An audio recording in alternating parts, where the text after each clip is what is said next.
अस्सलामुअलैकुम दोस्तों, welcome back to our channel find Urdu. Recall recall का मतलब है याद करना या किसी चीज़ को दोबारा याद दिलाना। रिकॉल का मतलब होता है अपनी यादों में से किसी पुरानी बात या चीज़ को दोबारा याद करना।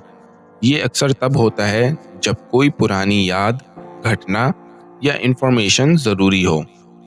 इसका मतलब सिर्फ याद करना नहीं, बल्कि कुछ चीज़ों को दोबारा समझने या उसे यूज़ करने का अमल भी होता है।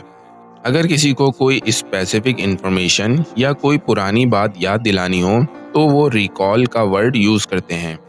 फॉर एग्जाम्पल, अगर आपको अपने दोस्त की बर्थडे की तारीख याद नहीं, तो आप उसे रिकॉल करने की कोशिश करेंगे।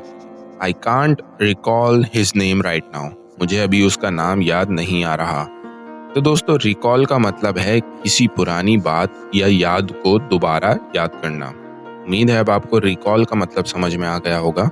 मिलते हैं नेक्स्ट वीडियो में। शुक्रिया।